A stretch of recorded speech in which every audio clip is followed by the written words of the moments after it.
خلي بالك منه.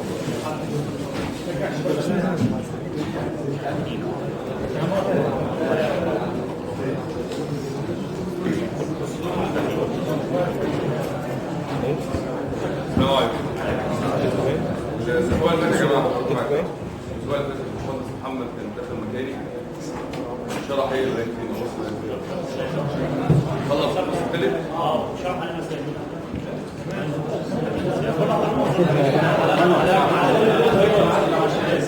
ليه هنرد بعد كده يعني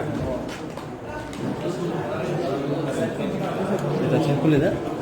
طب هو عامة يعني المرة اللي فاتت احنا شرحنا الساعة 10 شرحنا التوفيرة لغاية سنفيد الديستراكشن، وبعد ما نخلص لما ممكن تحضروا يعني ربع ساعة كده بعد السكشن ده على طول الساعة 10 لو في إشكال. بس أنا حضرت الأسبوع اللي فات معايا. عملنا سكشن. نعم؟ عملنا سكشن. أنت حضرت الأسبوع اللي فات إزاي؟ انا بدأنا كان في سكشن ده اللي هو السكشن اللي بعده ولا بدأ معانا 10 بعد 8 ونص. طيب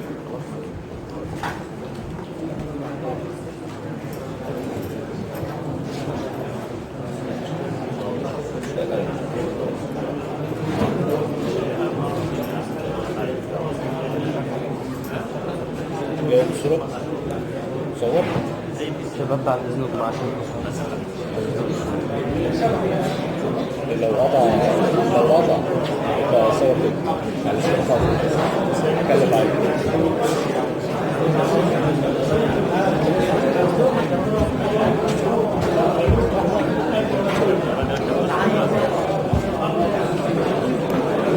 اسمع كده يا شويس، انا بالظبط هناخد ربع ساعة نخلص الجزء اللي فات ونخش في الفصل الجديد.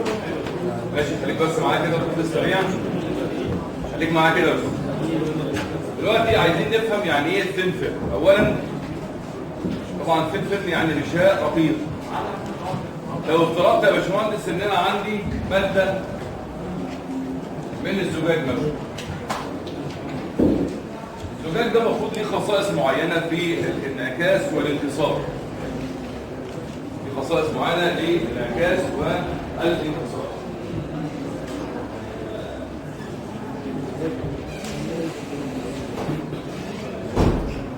ولو افترضنا كده يا جماعه ان انا عايز احسن او اعدل في خصائص الزجاج، زي مثلا زي ما احنا كنا قلنا قبل كده ان انا لو عندي مثلا نظاره، النظاره ديت ممكن اعمل لها تعديل، بعمل لها حاجه اسمها الانتي ريفليكشن.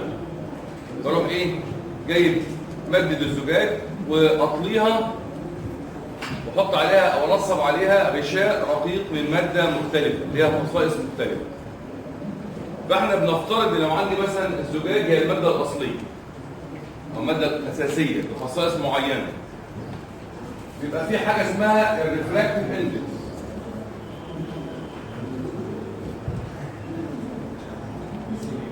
الريفراكتيف اندكس بنسميه معامل الانكسار. ركز معايا يا باشمهندس، معامل الانكسار. ما هو تعريف معامل الانكسار يا باشمهندس؟ هو عباره عن النسبه بين سرعه الضوء في الهواء او في الفراغ الى سرعه الضوء في الماده. يعني عايز اجيب معامل انكسار الزجاج هو النسبه بين سرعه الضوء في الهواء اللي هي 3 في 10 أس 8 مقسومه على سرعه الضوء في يا جماعه في الزجاج. دي معامل انكسار الزجاج. او هو عباره عن الطول الموجي للضوء في الهواء على الطول الموجي للضوء في الماده اللي معامل انكسارها هنا. الاثنين واحد. وانا عندي في معامل انكسار الهواء طبعا احنا عارفين بيساوي كام؟ بيساوي واحد. معامل انكسار الهواء بواحد. معامل انكسار الزجاج بيتراوح من 1.5 إلى 1.6. معامل انكسار الميه هو 1.33. دي معاملات انكسار نحفظها. دي لازم تبقى حافظها يا باشا. هنيجي نجيب الماده الاولى او الايه الزجاج. معامل انكسار الزجاج بسميه N3. بروح حاطط على الزجاج او بطلع على الزجاج ماده بنسميها ثين فيلم، غشاء رقيق. معامل انكسار الغشاء الرقيق N2، وغالبا الجزء اللي فوق الغشاء الرقيق هو عباره عن ايه يا جماعه؟ عباره عن الهواء اللي هو عباره عن ايه؟ معامل انكساره N1. يبقى بدل ما كنت مثلا بجيب النضاره بتاعتي، انا دلوقتي النضاره اهي زجاج، وببدا ان انا ايه؟ دي عيني والزجاجه اهو يا باشمهندس. لو عندي شعاع ضوئي، الشعاع الضوئي ده جاي من مصدر، مشي في الاول فيها يا جماعه في الهواء، هيخبط فيها يا جماعه في الزجاجه. لا، انا مش هعمل كده، انا هخليه يخبط او يمشي في الهواء، وبعد كده ايه يا جماعه؟ اعمل غشاء رقيق هنا اللي هو الثين فيلم، هنشوف ليه بنحطه دلوقتي، وبعد كده الزجاج، وبعد كده الضوء بيبدا يا جماعه يخش فيها يا جماعه ويصطدم بعيني. ليه بعمل الكلام دوت؟ ممكن علشان اقلل نسبه الضوء اللي هتصل لعيني، لان زي ما احنا عارفين بقى هنعرف بعد كده ان بيحدث تداخل. التداخل ممكن يكون تداخل بناء او يكون يا جماعه تداخل يا جماعه هدام. ازاي يا جماعه؟ لو انا افترضت ان انا عندي فيه شعاع ضوئي جاي كده، ده شعاع ساقط، ركز معايا كده يا باشمهندس. الشعاع الساقط دوت حصل له هنا انعكاس، وجزء من الشعاع الساقط ده يحصل له يا جماعه ايه؟ انكسار. الشعاع اللي انكسر دوت هيبدا ينتقل من ماده N2 ل N3 اللي هو من الغشاء الرقيق الى الزجاج. جزء منه هينكسر والباقي منه هينعكس. اللي هينعكس تاني هينتقل من N2 ل ايه يا جماعه؟ لN1. جزء منه ينكسر، وفي جزء منه تاني يا جماعه هيحصل له يا جماعه هيحصل له انعكاس. المنعكس ده هيحصل جزء منه انكسار والباقي يحصل له يا جماعه انعكاس. يبقى دلوقتي الشعاع دوت الواحد ده، طبعا الباقي هيبقى الضوء يكاد يكون تلاشى، او شده الاضاءه بتاعته يا جماعه بقت ضعيفه جدا. فالشعاع الضوئي الواحد انقسم الى شعاعين انعكس ريفلكتد، وشعاعين ترانسميتد يعني ايه يا جماعه؟ حصل لهم نفاذ. الشعاعين اللي حصل لهم انعكاس دولي قد يحدث بينهما تداخل بناء، وقد يحدث يا جماعه بينهما تداخل يا جماعه هدام. والشعاعين اللي حصل لهم ترانسميشن دولي قد يحدث بينهما تداخل بناء، وقد يحدث بينهما يا جماعه تداخل هدام. لو انا دلوقتي الفعل بقى دي عينيا وادي النضاره، لابس النضاره، وعايز اقلل نسبه الاضاءه اللي هتصل لعيني، احط غشاء رقيق بسمك معين بماده معينه، بحيث اللي يحصل بحيث ان الشعاع ترانسميتد، لان الشعاع اللي هيعدي من المواد دي كلها هيبقى اللي هيخش في عيني اللي هو ترانسميتد، بحيث ان الشعاع ترانسميتد دوت انا عايز اريح عيني خالص. يبقى تداخل بناء او الشعاعين دول تداخل بناء ولا تداخل هدام يا جماعه؟ يا جماعه ردوا عليا. انا عايز اريح عيني، يعني ما اعديش ضوء شديد، يعني اقلل يا جماعه؟ اقلل شده الاضاءه. يبقى المفروض ان الشعاعين دول يحدث بينهم يا جماعه تداخل يا جماعه هدام. وفي قاعده لو حصل في الترانسميتد تداخل هدام، الناحيه الثانيه في الريفليكشن هيحدث يا جماعه تداخل عكسي. يعني تداخل يا جماعه بناء. خليك معايا يا باشمهندس. في حد كده يا جماعه مش فاهم الجزئيه دي؟ الغشاء الرقيق بيبقى ليه ثيكنس معين، ليه سمك معين اسمه تي. ده الثيكنس اوف ثين فيلم. غشاء رقيق ليه سمك معين تي. معامل انكسار الغشاء الرقيق يبقى N2. ايه العوامل؟ ركز معايا يا باشمهندس عشان الكلام ده مهم. ايه العوامل اللي هتؤثر على نوع التداخل؟ حاجتين اتحكم فيها يا جماعه، في معامل انكسار او نوع ماده الثين فيلم، او اتحكم فيها يا جماعه في السمك.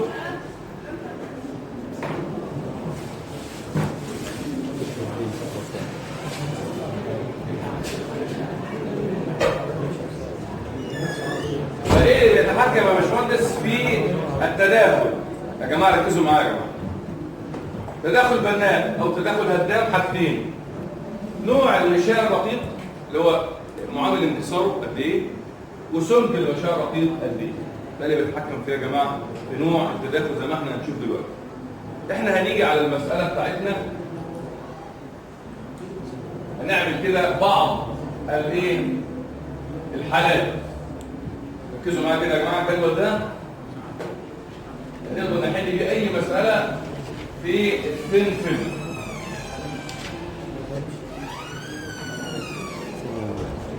انا هعمل ريفليكشن ولا ترانسميشن؟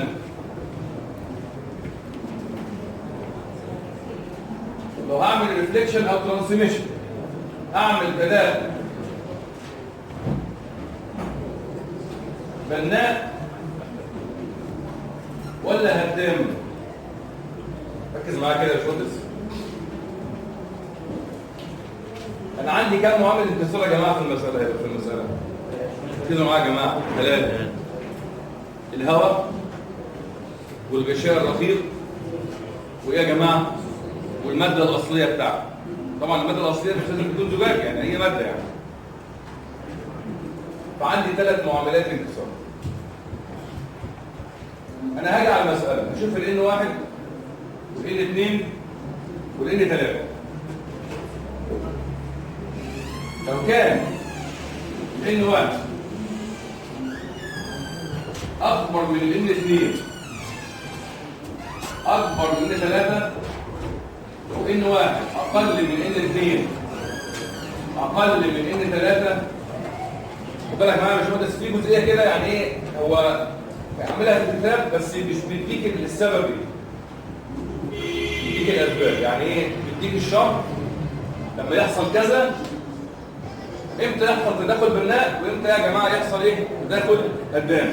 انا بقارن بين ال N1 وال N2. لو N1 اكبر من N2 وال N2 اكبر من N3 يعني التسلسل ماشي طبيعي بالزياده او بالنقص، التداخل البناء بيحدث امتى يا جماعه؟ ايه شرط التداخل البناء؟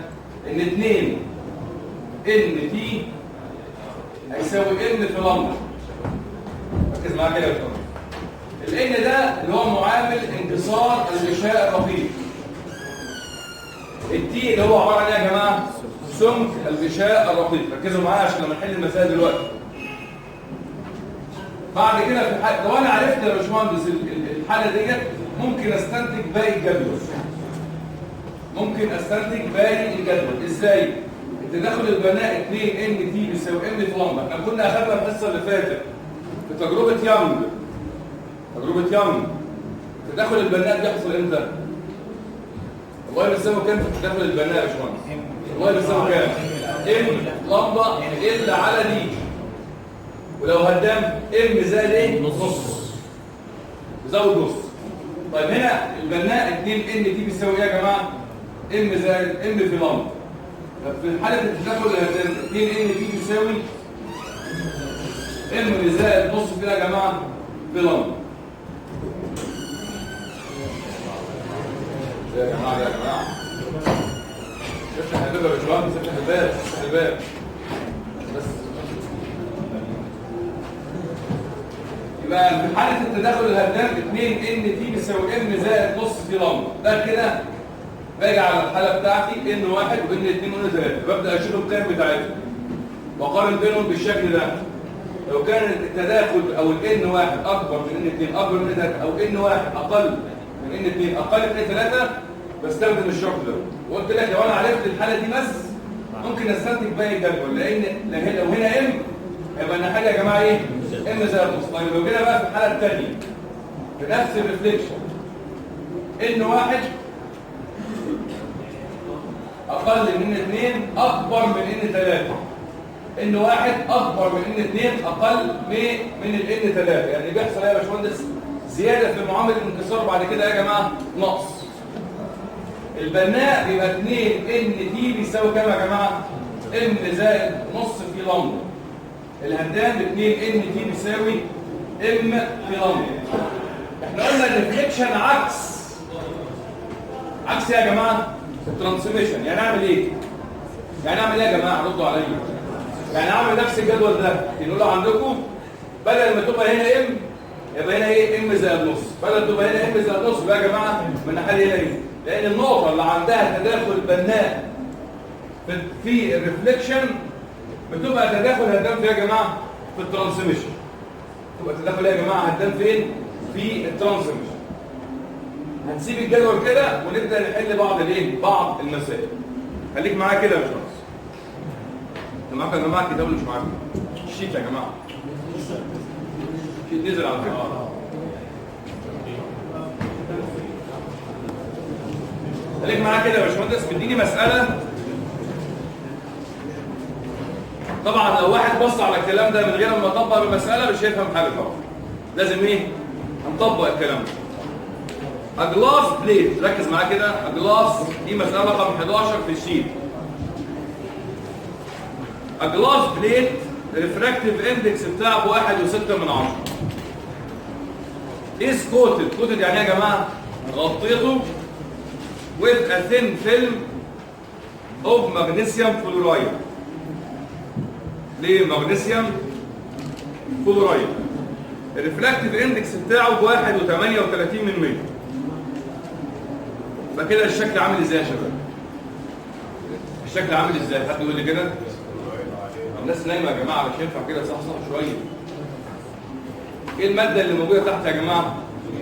الناس نايمه ما سمعتش صح؟ زجاج. وغطيتها بماده ايه؟ مغنيسيوم فلورايد. ومعامل انتصارها بكام؟ 1.38. يبقى انا عندي الماده الاصليه بتاعتي هي الزجاج.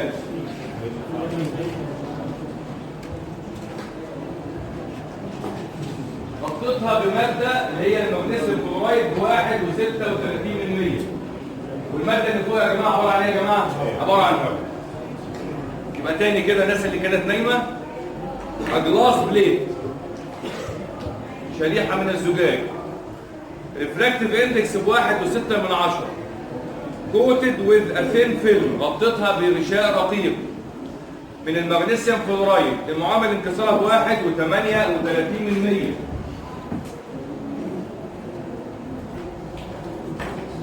To make it، ركز معايا كده يا باشمهندس. To make it non-reflecting. يعني ايه يا جماعه non-reflecting؟ استفيد بيها حاجتين. يعني ايه non-reflecting يا باشمهندس؟ يعني التداخل بتاعي اشتغل على الريفليكشن، على حاله الريفليكشن. وقال لك non-reflected يعني ايه يا جماعه؟ يعني التداخل ايه يا جماعه؟ هدام. لو قال لك strongly reflected التداخل يا جماعه بناء في الريفليكشن.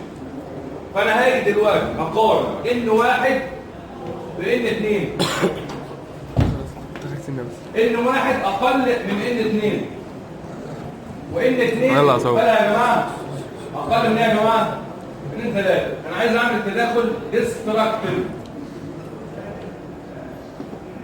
يبقى القانون بتاعي يا باشمهندس ايه شرطه؟ رد عليا يا جماعه. ايه شرطه؟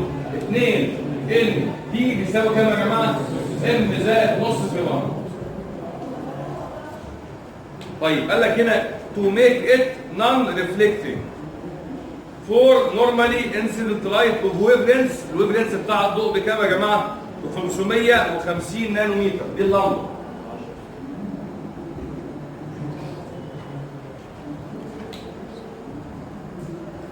What is the minimum thickness of the film؟ عايز يجيب المينيمم thickness، اقل سمك، تي مينيمم.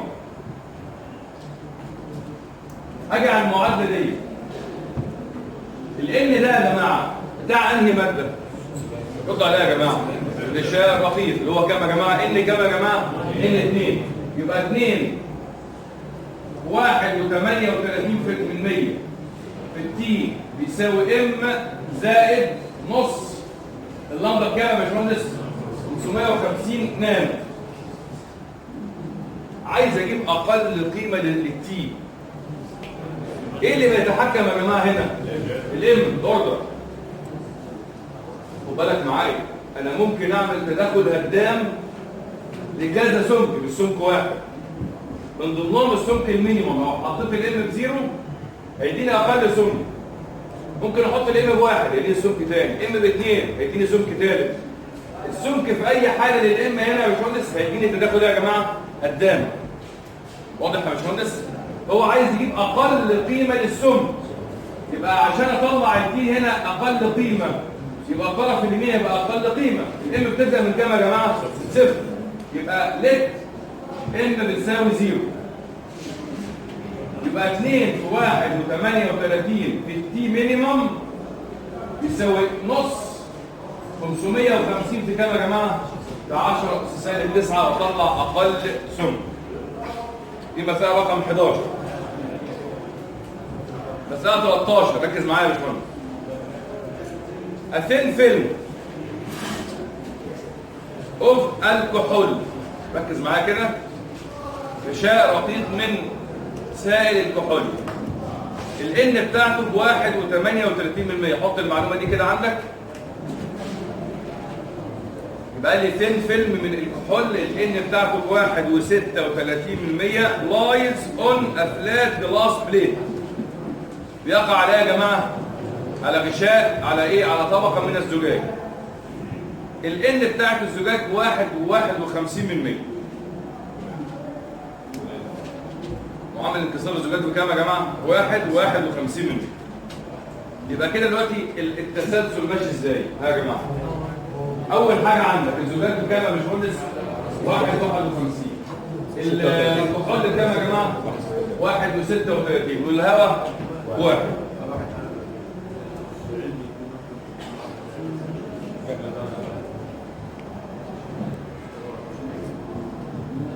وين مونوكروماتيك لايت، طبعا من شروط التداخل يا باشمهندس ان لازم الضوء يبقى ايه؟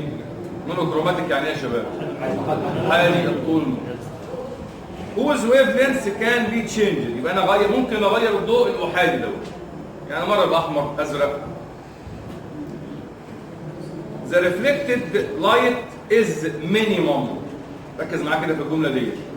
الريفلكتد لايت از مينيمم. يبقى كده التداخل ايه يا جماعه؟ هدام. فانهي حاله من الحالتين؟ ريفلكتد. ريفلكتد يعني يا جماعه انعكاس. لو كانت اللمضه ب 512 نانومتر، يبقى في حاله اللمضه ب 512 نانومتر ده ادتني تداخل هدام في حاله الانعكاس. and maximum for لمضة ب 640. ولما كانت اللمضة 640 نانو ادتني يا جماعة تداخل ايه يا جماعة؟ بناء برضه في ايه يا جماعة؟ في الانعكاس. يبقى ده ماكسيمم، ده مينيمم وده ماكسيمم. المقصود بالماكسيمم يعني تداخل بناء. المينيمم اللي هو التداخل ايه يا جماعة؟ الهدام.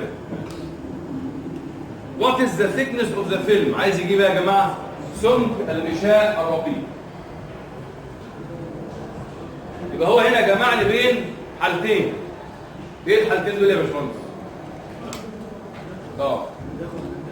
طيب تعرف تقول لي بص على السبوره كده واشتغل على الحاله الاولى، اللمضه اللي هي ب 512 ثواني.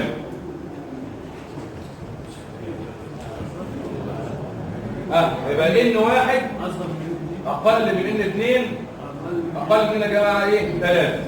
ده ديستراكتيف. خليني كده يا باشمهندس. 2 ان بكام؟ التي موجوده؟ لا. يساوي كام؟ ايه يا باشمهندس؟ ب 512 متر. طيب باشمهندس الحلقه الثانيه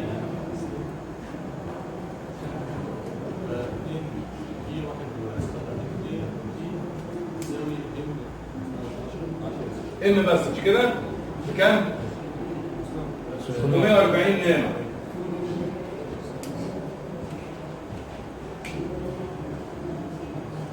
في حاجه كده مش واضحه؟ يا باشمهندس اعمل ايه بعد كده؟ نحل المعادلتين مع بعض. انا هعمل بص يا باشمهندس، احنا ممكن نعمل حل وحل اخر. الحل بتاعي الاولاني هفترض ان الام هنا هي الام هنا، الاوردر هنا ونفس الاوردر، يعني الام كونست. عارف ليه يا باشمهندس؟ لان ممكن في الحاله هنا السمك ده مثلا فرضا يعني كمثال، السمك هنا يطلع مع ام بتساوي 0 1 2 3 4 مش كده يا باشمهندس؟ هيبقى متاح، هيجي تداخل هداف. وهنا الام بكام يا جماعه برضه؟ ها 0 1 و2. طب ايش عرفني الام الناحيه دي الاوردر هنا هو نفس الاوردر هنا؟ فانا هعمل احتمالين، ركز معايا كده. الاحتمال الاول ان الام هي الام، يبقى حل المعادله دي او المعادلتين دول على اساس ان الام دي هي الام دي. يبقى ايه اللي هيحصل يا باشمهندس؟ ان الطرف الشمال، بص معايا كده، هو الطرف الشمال بالظبط، مش كده يا جماعه ولا ايه؟ يبقى اليمين يساوي يا جماعه ايه؟ واطلع قيمه الايه؟ الام. يبقى الام زائد نص 512 نانو هيساوي ام في 640 نانو. اطلع الام، انا بفترض الام هنا هي الام هنا، واعوض بالام دي هنا او هنا، اطلع قيمه ايه يا جماعه؟ السم. طب لو كانت الام الاولى غير الام دي، ان الام 1 بتساوي الام 2 بتساوي ام، طب الام 1 مش بتساوي ام 2 يا جماعه، اعمل ايه؟ لازم اعمل ايه؟ لازم اعمل فرض بقى. لازم اعمل فرض من عندي. ايه الفرض ده يا جماعه؟ هقول لك مثلا ان الام 1 بيساوي 2. لازم افترض فرض، لان انا عندي دول معادلتين هيبقوا بكام مجهول يا باشمهندس؟ يا جماعه اصبروا شويه يا جماعه لو سمحتوا. المعادلتين دول لو ام 1 وام 2 غير بعض هيبقوا معادلتين في كام مجهول؟ 3. ينفع يتحلوا يا جماعه؟ ما ينفعش. فهعمل افتراض ان الام 1 بقيمه اعوض بيها، لت افتراض، واعوض بالقيمه ديت واطلع قيمه الام 2 واطلع قيمه ايه يا باشمهندس؟ السم بتاعه. ده فرض تاني. اي حل من الحلين دول متاحين بالنسبه لي، لان كله افتراض، هو ما حددش، ما ادانيش، ما قاليش في نفس النقطه في نفس الاوردر كان مديني هبه مضيئه ونفس الاوردر اداني هبه مظلمه، ما قالش الكلام ده. قال ده اداني هبه مضيئه واداني ايه؟ هبه مظلمه عند طول موجي تاني. خلاص؟ فانا غالبا بعمل ايه يا باشمهندس؟ يعني الافضل ان انا اعمل ايه؟ هثبت قيمه الام واشتغل عليها. هو قال مينيمم اول حاجه يعني قدام. خبطنا اول في السؤال الاولاني ان الام بتساوي 0. طب الحاله دي ما فيش اصلا. لو الام بتساوي 0 هنا يبقى السمك بيساوي كام؟ اللي فوق ماشي. لانه بصفر دي مينيمم. هدي مينيمم. نرجع في الفيديو اطلعها تحت. طلع لي الام. انا بقول لك ماشي، احنا دي اللي انا عملته. انت فرضت فرض تاني. لا بقول ده فرض ممكن واحد يفكر فيه. ده صح برضه. بس الحاله دي السؤال الاولاني مش هيبقى مينيمم. لا يبقى سمك معين او اوردر معين اداني هبه مضيئه، يعني الاوردر بتاعي التي كانت عند هنا عند اوردر هنا وهنا عند اوردر ثاني بنفس السمك. مش فاهمني بقى. طيب روح طلع ورقه يا جماعه اكتب عليها اسمه، حل المساله دي.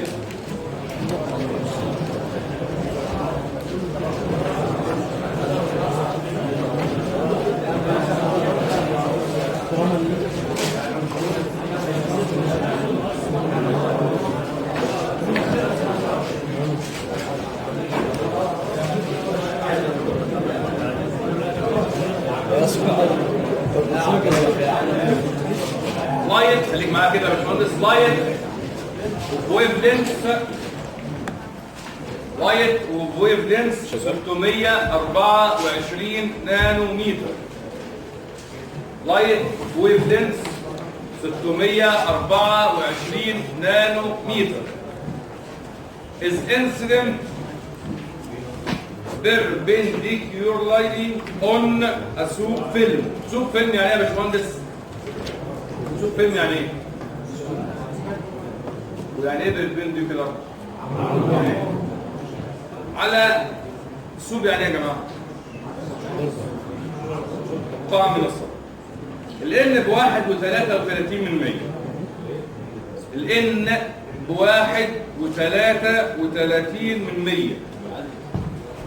قال لك ايه؟ ركز معاه كده. الفقاعة من الصابون ديت اللي معامل انكسارها ب1.33% suspended in air. يعني في بينهم يعني متعلقة فين؟ في الهواء. يبقى دلوقتي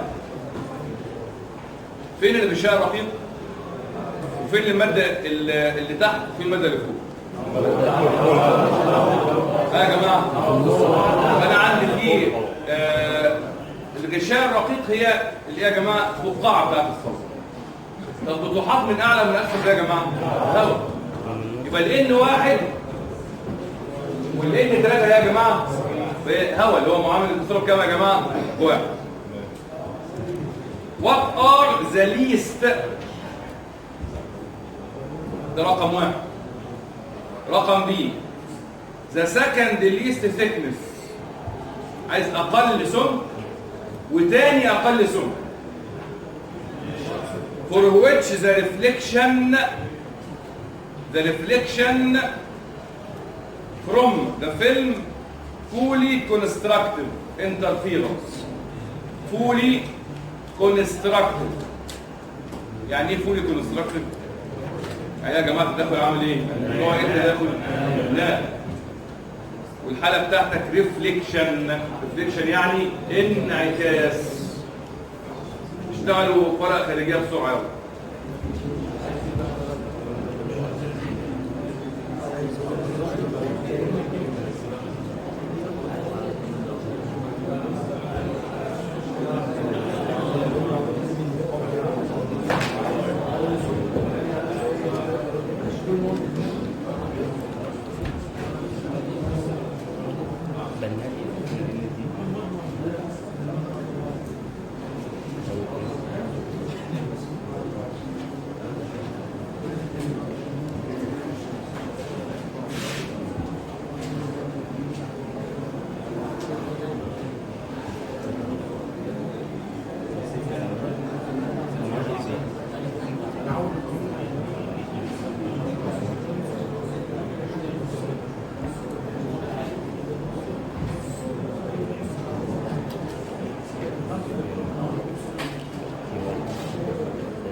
طبعا الشرط اللي على الصبوره يا باشمهندس ان انا عملت ايه دلوقتي؟ ان واحد اقل من ان اثنين اكبر من ايه؟ ان ثلاثه. ده الخلاف بقى. ناخد البناء يبقى 2 ان تي بيساوي كام يا جماعه؟ ان زائد يبقى عشان اجيب اول فيرست اول مينيمم يبقى احط الان بزيرو وبعد كده الثاني احط الان يا جماعه يا باشمهندس بواحد. خلاص مفيش اي حاجه. كده احنا خلصنا الايه؟ الجزء بتاع الثين. حد ليه سؤال في الكلام ده؟ الصوت يا جماعه لو سمعت يا شباب رجاله بتوع كهرباء بس المحترمه. اتفضل. الان دي معامل انتصار الغشاء الرقيق. هي من السوق اللي هو الصابون. بقول لك ام اوردر الام دي هي اللي بتتحكم في السمك. ما اعرفش اسمها بالظبط. لو حطيت الام بصفر يبقى ده اقل سمك. انت يا ابني يا حبيبي انت يا ابني باشمهندس اللي ورا يا باشمهندس سمحت يعني.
عايز يتكلم يعني السكاشن الفاضيه والاماكن الفاضيه بره حته كويسه يعني الدنيا واسعه يعني ما تلاقيش ان انت تقعد معانا هنا في السكشن.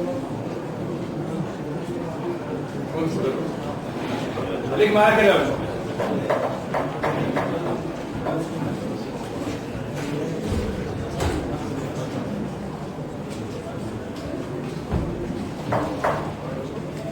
بالنسبه لي شابتر الحيول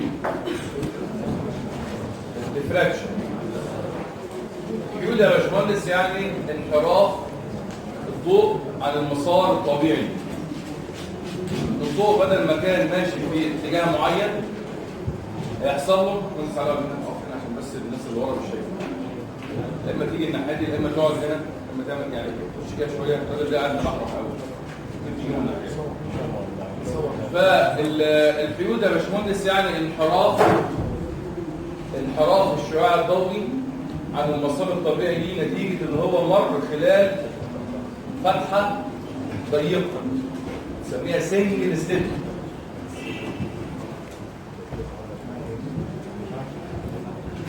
اخذنا التجربه بتاعت يانج يا باشمهندس التداخل كانت الشكل عامل ازاي؟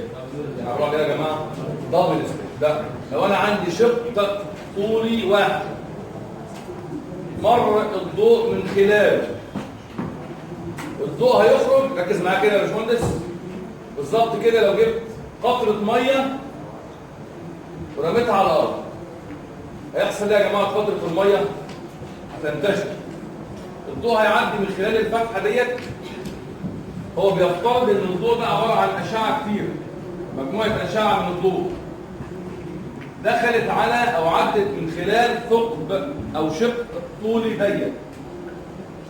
هيبدا الاشعه ديت يحصل لها انحراف وممكن بعد شويه يحصل لها عمليه انترفيرنس. عمليه ايه يا جماعه؟ تداخل. يعني الديفراكشن بيتبعوا عمليه ثانيه اللي هي عمليه ايه يا جماعه؟ التداخل. لان بعد كده لو انا جبت هنا حائل يا باشمهندس هيظهر لي تداخل بناء في نقاط والتداخل ايه يا جماعه؟ هدام في نقاط ثانيه.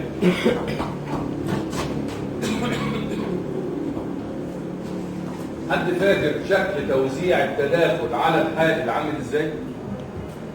توزيع الانتنس يا جماعه عباره عن ايه؟ شكله عامل ازاي؟ حد فاكر؟ يعني لو انا عايز ارسم الانترفيرنس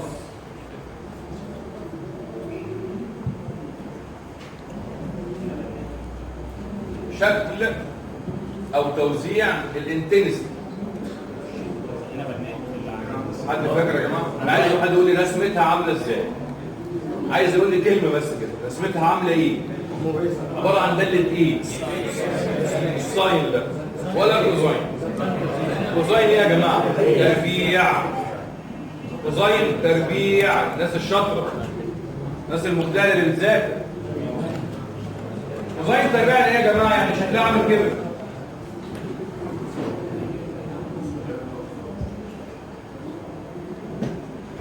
النقط دي كانت تداخل بناء.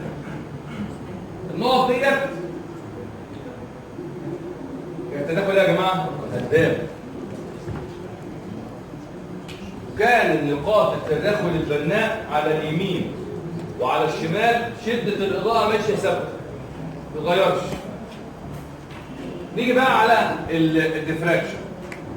جه برضه يانج عمل تجربه. اليانج دي اول حاجه عندنا اليانج سنجل سليت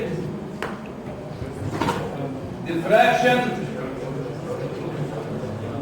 اكسبيرمنت.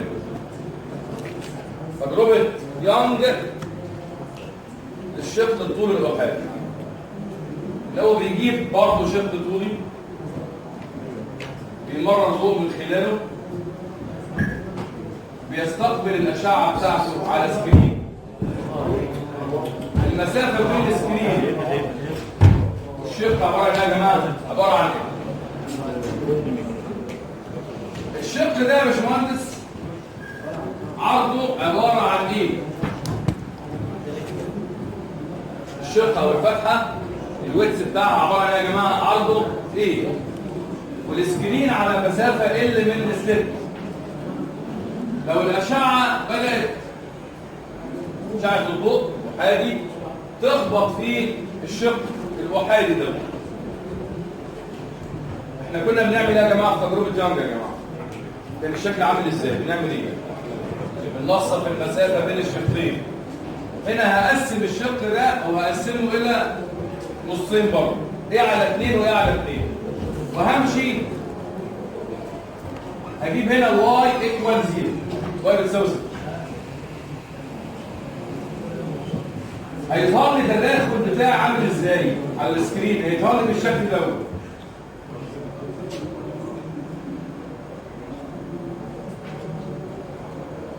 ايه الفرق بين نماذج التداخل في الديفراكشن يا باشمهندس ونماذج التداخل في الانترفيرنس يا باشمهندس؟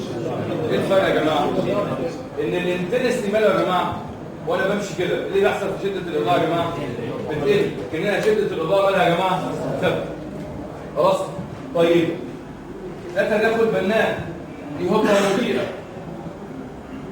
دي هبه مضيئه ثانيه رقم 1، دي المركزيه، دي رقم 1، دي رقم 2، دي هبه برضه مضيئه، دي هبه مضيئه. طب فين الاهداف المظلمه هنا يا باشمهندس؟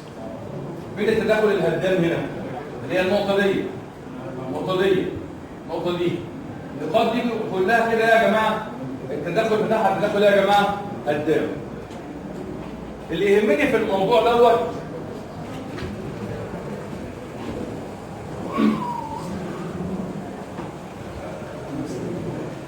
شروط التداخل. مفيش عندي غير حالتين او حاله واحده علشان يحصل تداخل كونستراكتيف او يحصل تداخل ديستراكتيف.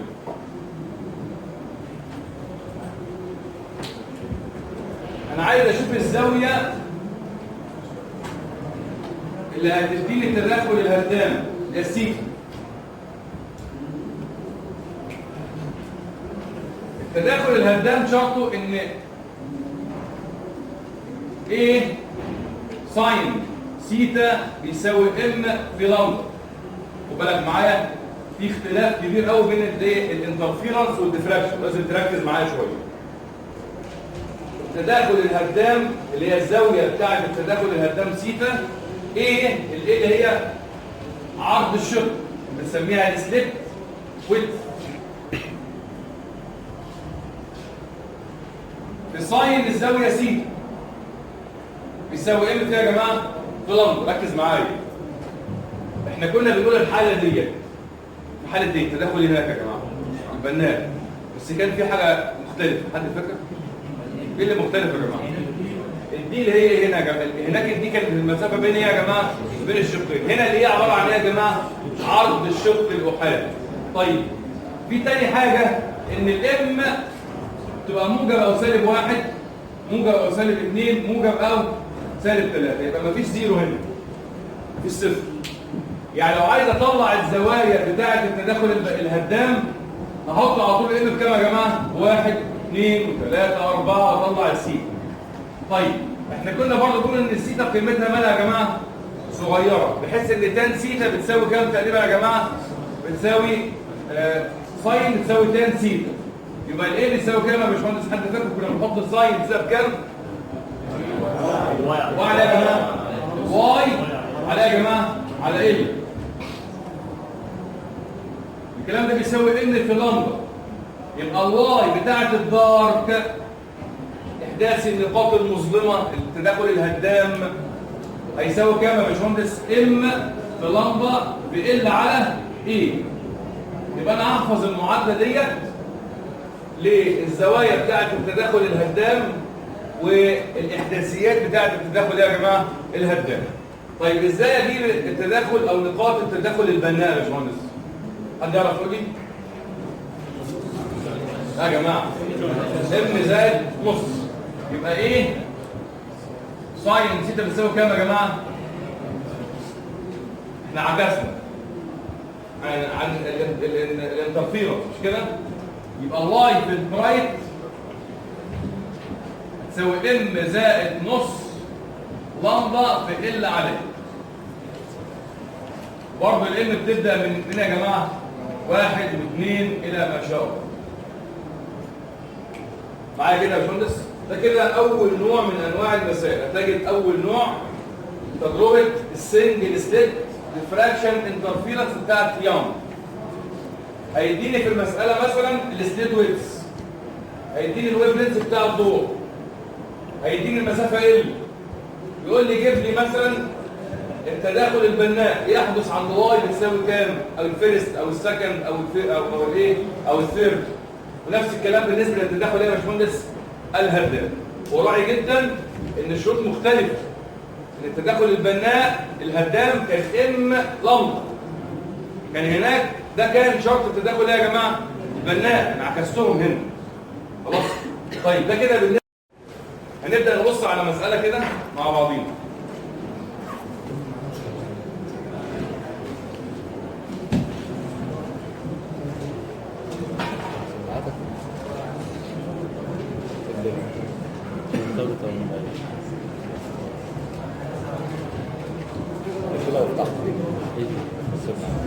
A beam of green light، خليك معايا كده يا باشمهندس. A beam of green laser light، حط المعطيات كده عندك في الكشكول.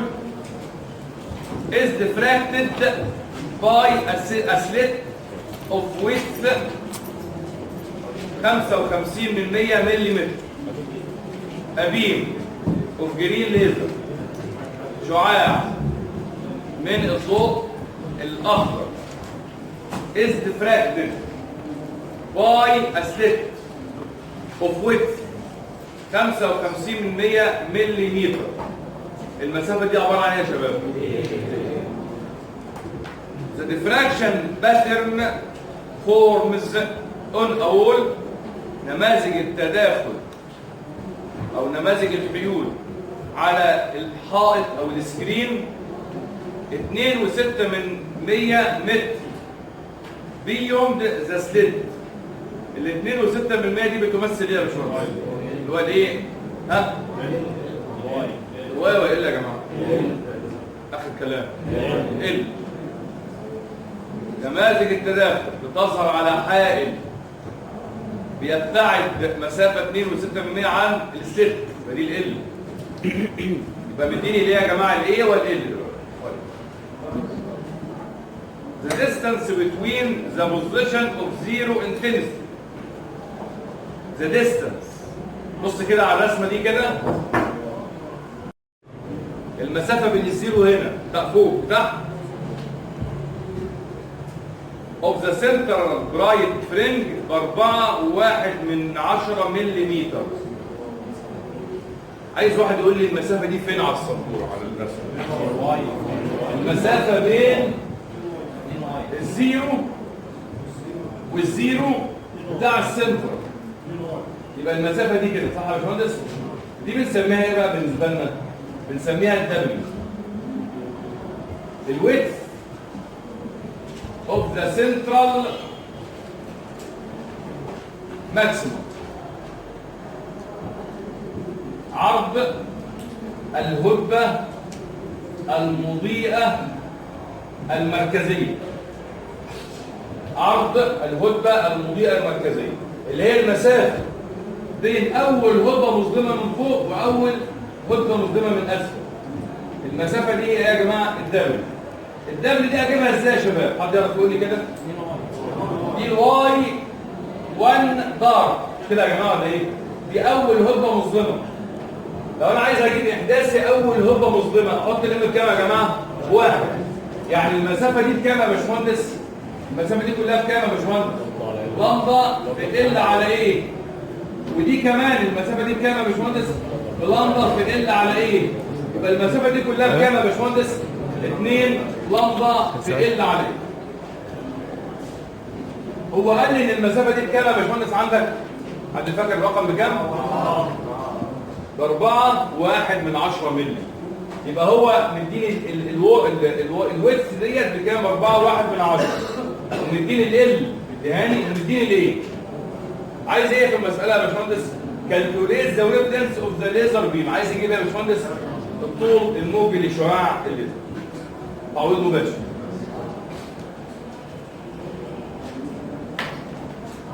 المسألة اللي بعديها. نعم. دي يعني النقطة دي عبارة عن ايه يا باشمهندس؟ مضيئة ولا مسلمة؟ دي مسلمة. دي أول هدبة مسلمة. هروح جاي على قوانين الاستراكشر. الواي. أول هدبة مسلمة أو الأهداف المسلمة الواي بتاعتها بتساوي ام في لندا في ال على ايه؟ عشان أجيب أول واحدة أحط الام بكام يا باشمهندس؟ باشمهندسة واحد. أنا ببدأ من واحد هنا، ما ببدأش بصفر.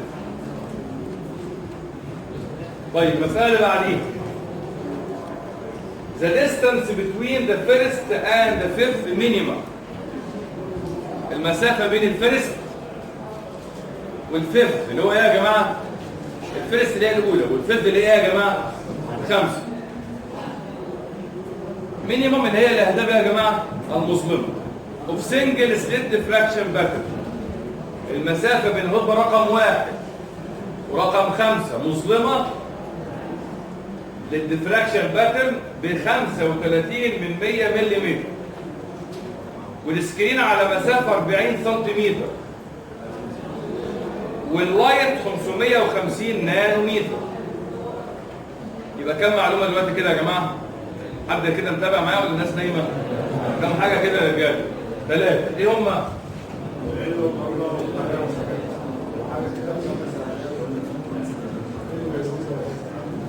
اللي هي يا جماعة المسافة ما بين الهدبة رقم 1 و5 مظلمة ب 35 من 100 ملم، والال ب 40 سم،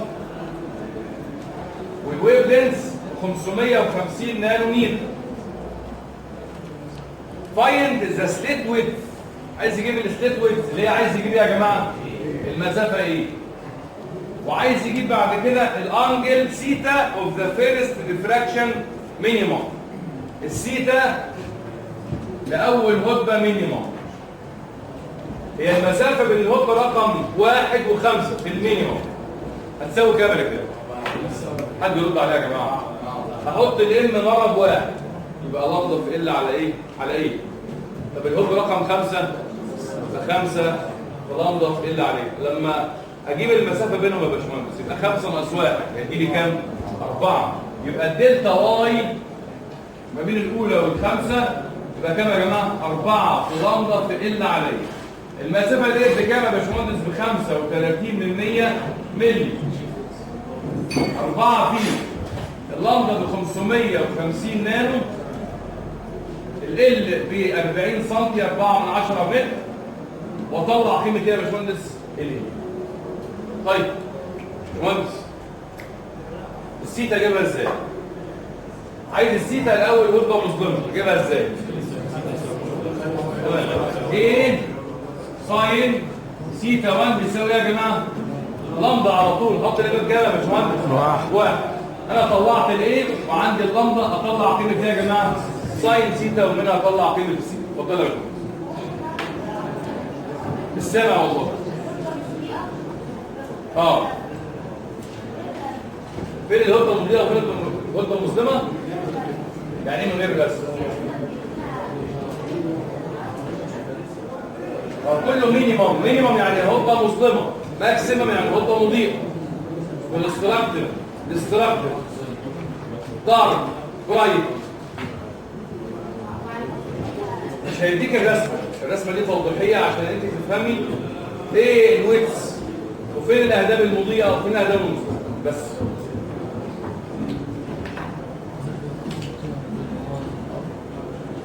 طيب خليك معايا كده يا باشمهندس.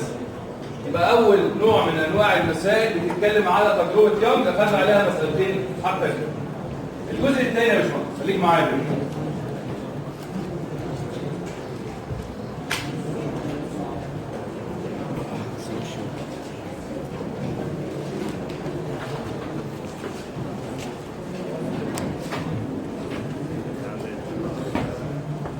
في جزئيه اسمها الريزوليوشن.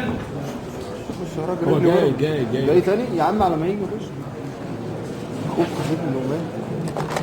سنجل سليت.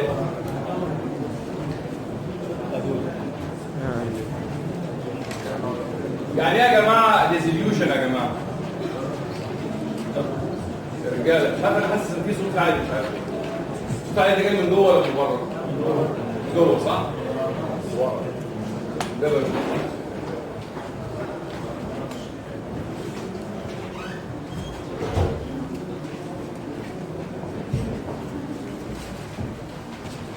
يعني ايه يا جماعه ريزوليوشن يا جماعه؟ يا جماعه انا لسه اولى كهرباء، لسه في اعدادي بقى، يعني لغه مش قادرين، حرام عليكم، لغه صعبه. يعني يا جماعه ريزوليوشن يا جماعه يعني ها ايه ده؟ يعني ايه؟ تفريق، تحليل، هو اسمها تفريق. عايز افرق بين جسمين. خليك معايا كده بقى. انا دلوقتي لو عندي القلمين دول يعني نثبتهم قدامي كده معايا يا باشمهندس، رحت جايب تجربه السنجل سليب، رحت جايب شق طولي واحد وعينيا هي السكرين. يبقى فين المصدرين هنا يا جماعه؟ فين اللي بردوا عليها يا جماعه؟ القلمين. فين المصدرين هنا يا جماعه؟ ادي واحد وادي تاني وادي الشق الطولي وعينيا هي ايه يا جماعه؟ لان عينيا ممكن تروح يمين وشمال، فايه تحدد الاهداف المضيئه والاهداف يا جماعه المصدر. بقى دلوقتي انا ببص كده كم مصدر قدامي؟ اثنين. فهيحصل بينهم، عايز اشوف اقدر افرق بينهم ولا ممكن يحصل بينهم اوفرلاب. يعني ايه اوفرلاب يا باشمهندس؟ تداخل، ما اعرفش افرق بينهم. يعني مثلا ده محمد وده محمود، انا عارف شكلهم هما الاثنين، افرح رجلك هما الاثنين ببص عليهم من شق واحد، من شق طولي واحد. انا عايز افرق بين محمد ومحمود، اقدر افرق بينهم ولا هما الاثنين بقوا ايه؟ جسم واحد دخلوا في بعض، مش عارف افرق بينهم. او مصدرين، ضوء ابيض وضوء احمر مثلا، عايز افرق بين اللونين. فانا دلوقتي عندي برضه شق محايد، ركز معايا يا باشمهندس، وعندي مصدرين اس واحد ويا جماعه اس 2 وشق واحد اهو، ودي سكرين اللي هي زي عينيا اللي انا بشوف منها الايه؟ الطول. عايز اشوف صورة محمد اس واحد، هتعدي من خلال السليت دي، هتبقى ايه؟ السنترال بتاعها. هيظهر لي هنا تداخل الايه؟ الديفراكشن بتاعي شكله عامل ازاي؟ هضبه مضيئه كبيره، وبعد كده في اهداف يا جماعه صغيره زي ما احنا اخذنا من شويه يا جماعه، نفس الكلام ده. دي كده صوره الاس واحد، هنسميها اس واحد يا جماعه داش. عايز واحد يقول لي انا هبص على صوره الاس واحد داش، انهي حته اللي تبقى الشده بتاعتها اعلى ما يمكن يا باشمهندس؟ انهي منطقه يا باشمهندس؟ هي المنطقه دي. لكن الحاجات دي بتبقى حاجات يا جماعه صغيره بسيطه. طيب لما نيجي نجيب صوره اس 2، حاج محمد اهو دي صورته، ودي صوره محمود بس. حاج اس محمد 2 ده محمود، ادينا له بقره، هنظهر صورته عامله كده مثلا.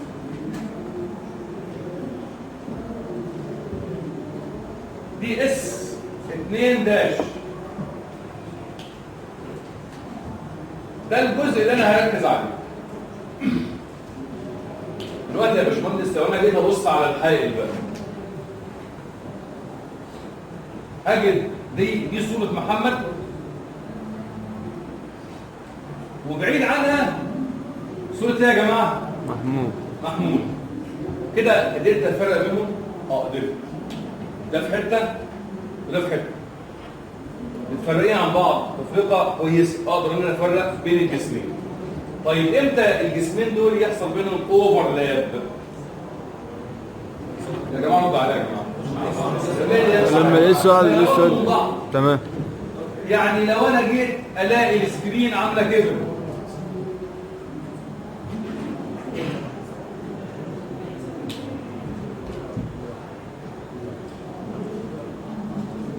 كده حصل بين يا جماعه بين صوره محمد ومحمود عمل ايه؟ حصل بينهم يا جماعه اوفرلاب. لو انا جيت ابص على السكرين في الوضع دوت هيبقى شكل عامل كده.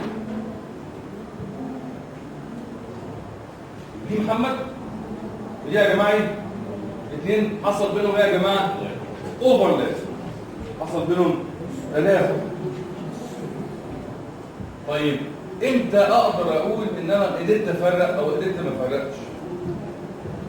في عندي شرط.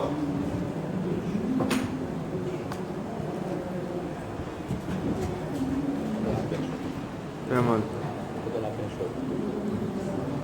لو افترضنا كده يا باشمهندس ان الزاويه دي سي، ده اللي الشارع كان بيقول ركز معايا يا باشمهندس انا بتخلص.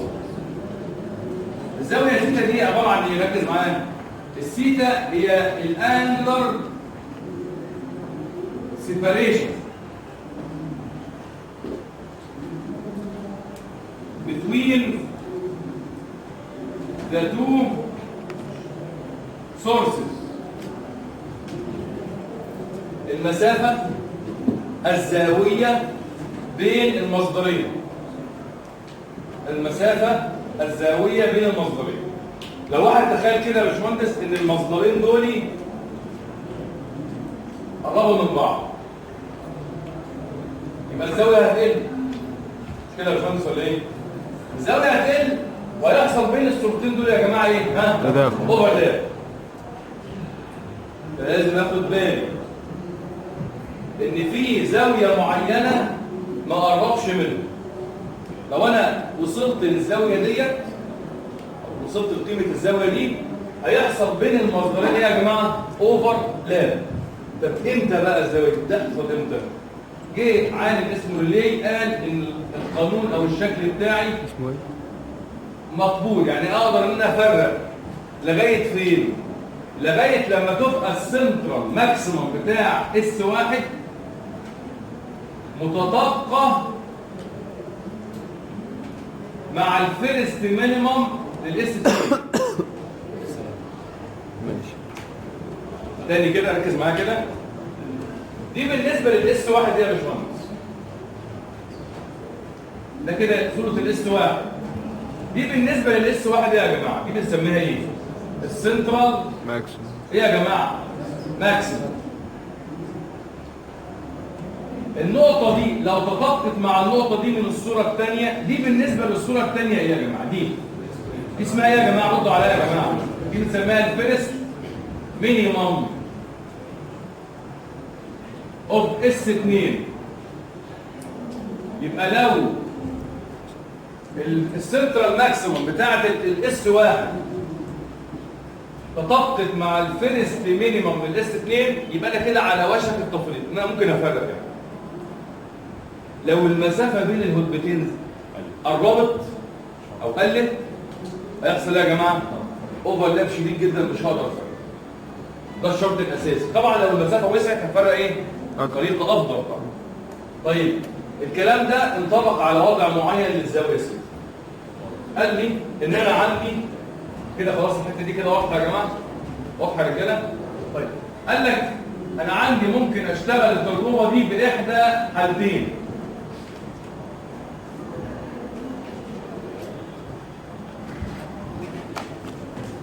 ممكن افرق من خلال سنجل سليت او من خلال سيركلر ابريتشر. يعني ايه سنجل سليت يا باشمهندس؟ يعني شق يا جماعه طولي. يعني ايه سيركلر ابريتشر؟ يعني فتحه دائريه. يعني ممكن ابص من خلال، ركز معايا كده، ممكن ابص من خلال شق طولي بين الجسمين. ممكن ابص من خلال يا جماعه فتحه يا جماعه دائريه وفرق بين جسمين. الحاله الاولى يا باشمهندس السيتا المينيمم. يعني ايه السيتا مينيمم يا جماعه؟ يعني اقل زاويه ممكن يحدث عندها تفريط. لو الزاويه سيتا قلت عن القيمه ديت مش هقدر اعمل ايه يا جماعه؟ اقدر افرق. دي حاله الجاست ريسولف، بنسميها ايه؟ على وشك التفريط. لو الزاويه سيتا قلت عن القيمه دي مش هقدر افرق بين الصورتين. لو زادت يبقى انا كده ايه في السليم. الثيتا مينيمم بتساوي كام؟ بتساوي اللامدا على الدي على الايه. لامدا على الايه في حاله السنجل سليت، وبتساوي 22% لامدا على الديامتر في حاله السيركل ابريتشر، لان انا في حاله السنجل سليت بيبقى فيه شق طولي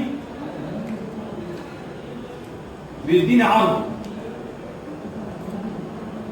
لكن في حاله الفتحه الدائريه يا باشمهندس يبقى عباره عن جزء دائري كده. هيديني ايه يا جماعه؟ دايمتر. هيديني ايه يا جماعه؟ دايمتر. قطر الدايره. يبقى الدي دوت الايه دوت هو عرض الشق، لكن الايه هنا هو عباره عن ايه يا جماعه؟ عباره عن قطر الفتحه. معلش يا القوانين دي كلها مالهاش اثباتات بالنسبه لي، غير مطالبين باثباتات، فانا بحط القانون وبشتغل عليه. طيب خليك معايا يا باشمهندس، في جزئيه كده مهمه جدا، ركز معايا فيها.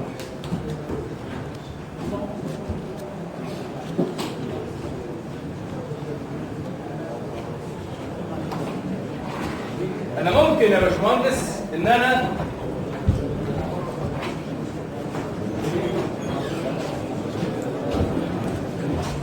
ازي ثلاجة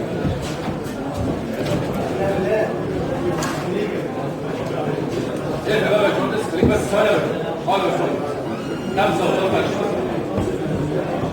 5 دقايق بالظبط. خليك معايا كده يا باشمهندس.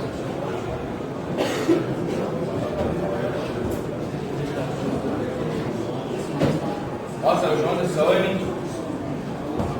المسافه بين المصدرين لو سميتها واي. ايه يا جدع؟ لما بعد كده ما ناخدش غير سكشننا بس. سميت المسافه دي باكس يا باشمهندس، خليك معايا. تمام. لو قلنا المسافه بين التو سورسز هي واي، والمسافه بين التو سورسز والسليت هنسميها اكس. ده مثلث انا كونته، دي قائمه. الزاويه سيتا انا قسمتها لزاويتين متساويتين.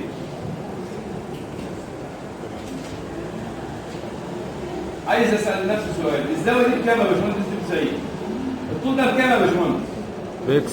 اكس. ودوت واي على 2. ده بكام يا رجاله؟ واي على 2. واي على 2. وانا ممكن اجيب علاقه بين السيتا والاكس والواي؟ ايه هي مثلا؟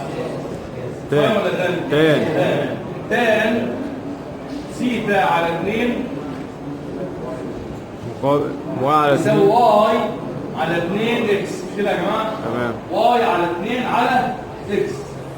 طيب لو السيتا على 2 دي صغيره جدا، تاني الزاويه تقول ايه ده؟ الزاويه. يعني اقول اذا لت ان ثيتا على 2 تقريبا بتساوي كام يا جماعه؟ 1 اكس. يعني الثيتا اللي انا بطلعها في المساله بتساوي كام؟ واي على اكس. بالبلدي كده ركز معايا بقى. الثيتا هتساوي ايه يا جماعه؟ نسبه المسافه بين المصدرين على المسافه بين المصدرين والشق الطولي.